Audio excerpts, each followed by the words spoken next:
उज्ज्वला योजना उसको कहते हैं, जिस योजना का आपने जिक्र किया, घर घर गैस, और करोड़ों के हिसाब से सिलेंडर दिए गए, कनेक्शंस दिए गए।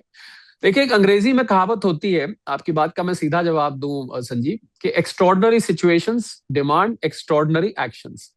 कि जब असाधारण परिस्थितियां होती हैं तो असाधारण कदम ही चाहिए होती है। जब उज्ज्वला योजना लॉन्च की गई, और इतने साल से चल रही है, ये तो है नहीं कि अभी कल लॉन्च की गई, उस समय ना कोई युद्ध था, एलपीजी की सप्लाई भरपूर थी, हमारी ऑयल मार्केटिंग कंपनीज को भी कोई समस्या नहीं थी सिलेंडर बांटने में, सिलेंडर की गिनती भी काफी थी।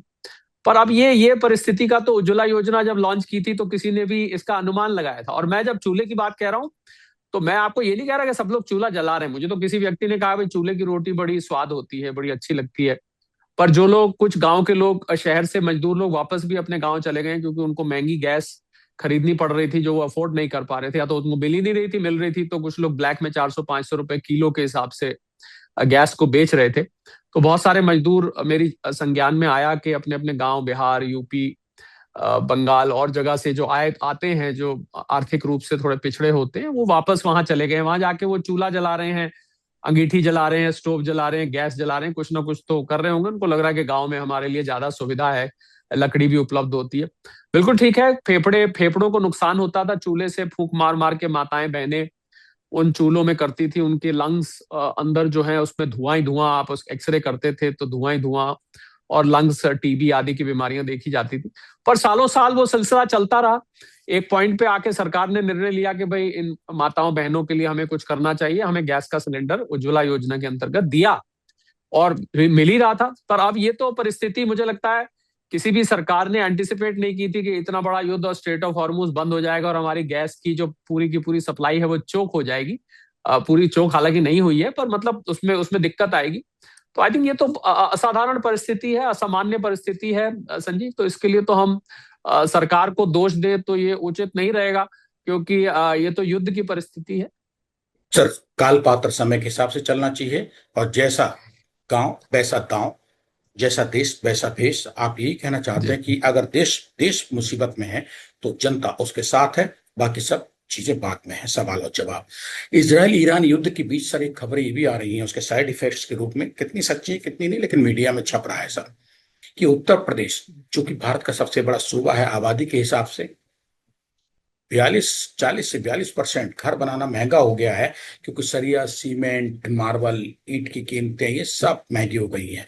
मजदूर जो है, लेबर, वो पलायन पे है, नहीं मिल रहे हैं, क्योंकि उनकी रोजी रोटी पे संकट है। इस पे सर क्या कहना चाहेंगे? अहम मुद्दा, आम आदमी से जुड़ा मुद्दा है, इसमें सर लेबर भी आ गई है, और जो इस पे कंस्ट्रक्शन कॉस्ट बढ़ी है उस पे भी। आप सर सहमत है? नहीं सहमत है तो भी आप असहमति जताइए, और सहमत है तो सर सारी चीज जैसे आप समझाते हैं वैसे बताते हैं।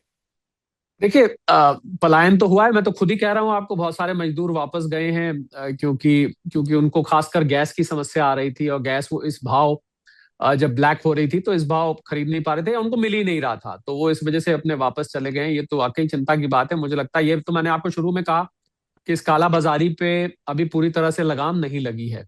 कालाबाजारी, जहां लोगों को मौका लग रहा है वहां पर कालाबाजारी चल रही है। इसी, अगर कालाबाजारी और जमाखोरी ना हो तो आपको सिलेंडर की इतनी बड़ी लाइन दिखाई नहीं देगी, जबकि अभी भी लाइनें दिखाई दे रही हैं, और बहुत जगह दिखाई दे रही है। पहली बात। दूसरी बात, आपने कंस्ट्रक्शन रिलेटेड महंगाई की बात करी। जी हाँ, ये बात सही है कि सीमेंट, स्टील, ईंट और जितना भी सामान कंस्ट्रक्शन में लगता है, उनके रेट पीछे काफी समय से बढ़ रहे थे। और बढ़ते हुए रेट कंस्ट्रक्शन इंडस्ट्री के लिए, हाउसिंग इंडस्ट्री के लिए तो अच्छे नहीं है, ये बात से तो मैं स्वीकार करूंगा, क्योंकि घर बनाना सपना होता है हर हर मध्यम वर्ग का, या लोअर मिडिल क्लास का, या गरीब का। गरीब को प्रधानमंत्री आवास योजना के अंतर्गत घर मिलता है, पर एक मध्यम वर्ग को का सपना होता है, उसका बजट बिगड़ जाता है। उसने अगर मान लीजिए इतने लाख रुपए निकाल के रखे होते हैं, तो अब उतने लाख में गुजारा नहीं होता है। तो कीमतें बढ़ रही हैं, पर कीमतें बढ़ने का कारण अगर युद्ध है, तो वो तो मैं मानता हूं कि एक ट्रांजिटरी फेस है, कि युद्ध जब शांत होगा तो कीमतें नीचे जाएंगी। पर कीमतें सीमेंट वगैरह की, और मैं संजीव बताना चाहूंगा कि जब से 22 सितंबर से जीएसटी 2.0 आया, तो सीमेंट पर जो 28% जीएसटी चार्ज करा जाता था, वो 18% पे आ गया। तो अपनी देखिए, मार्केट फोर्सेस हैं। अब सरकार क्या इन इन चीजों की कीमतों पर लगाम लगा सकती है, सीमेंट पर, स्टील पर? तो इसका जवाब पूरी तरह से हाँ नहीं हो सकता, क्योंकि एक फ्री मार्केट इकोनॉमी है यहाँ पर।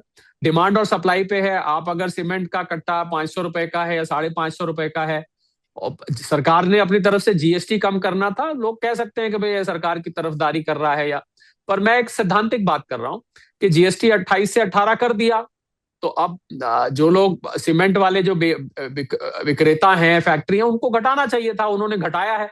अब उनकी अगर इनपुट कॉस्ट यहां से बढ़ रही है, पर हाँ अगर लेबर पलायन कर रही है और लेबर जो बची हुई लेबर है वो महंगी मिल रही है, तो इससे कॉस्ट बढ़ेगी। इसीलिए मैंने आपको कहा कि सरकार को, मुझे लग रहा है खासकर सूबे के जो प्रशासन है उनको उनको जमाखोरी और काला बाजारी पर कुछ विशेष कदम उठाने पड़ेंगे।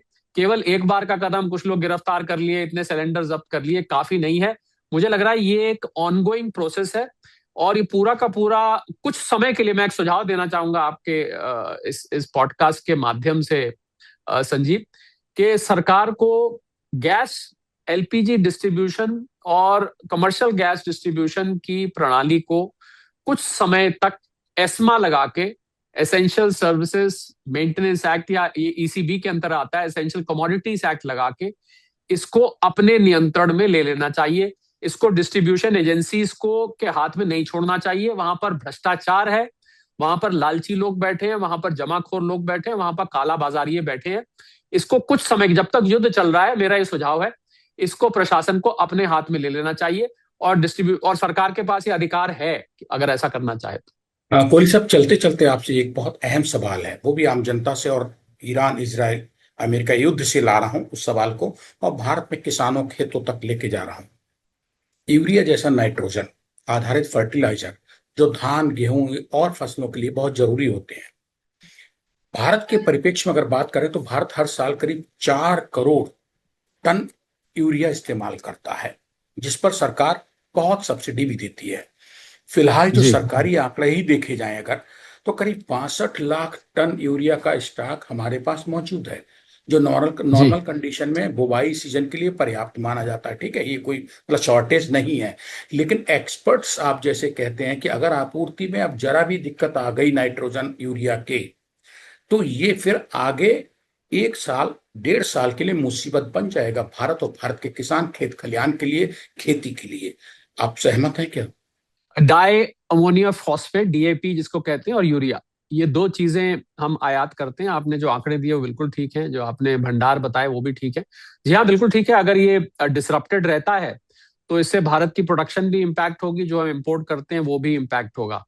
पर कितने समय तक ये जो हमारे जहाज हैं पानी के रुके रहते हैं और इसको नहीं ला पाते हैं, ये देखना होगा। मुझे लग रहा है कृषि मंत्रालय में इस पर काफी मंत्रणा चल रही है, और काफी चिंतन चल रहा है कि इसके ऑल्टरनेट रिसोर्सेस, ऑल्टरनेट जगह से, यानी कि पूर्वी हिस्से से इसको मंगाया जाए जहां जहां उपलब्ध है, और अपने यहाँ भी इसकी इसकी प्रोडक्शन बढ़ाई जाए। ये प्रयास चल रहे हैं।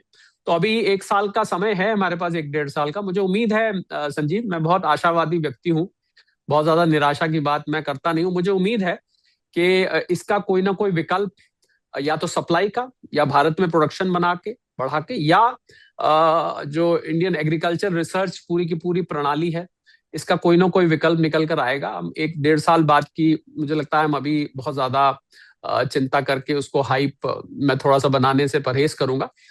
फिलहाल कोई दिक्कत नहीं है।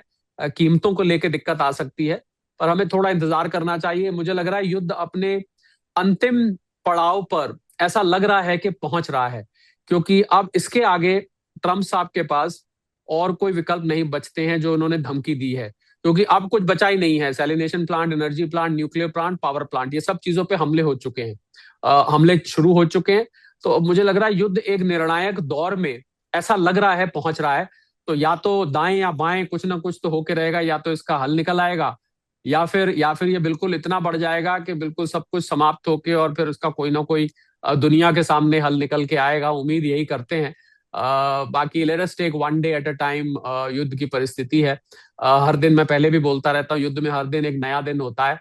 ऐसा लगता है रोज एक नया जन्म हो रहा है। तो मुझे लगता है युद्ध में कोई लॉन्ग टर्म भविष्यवाणी करने से मैं थोड़ा सा परहेज करूंगा संजीव।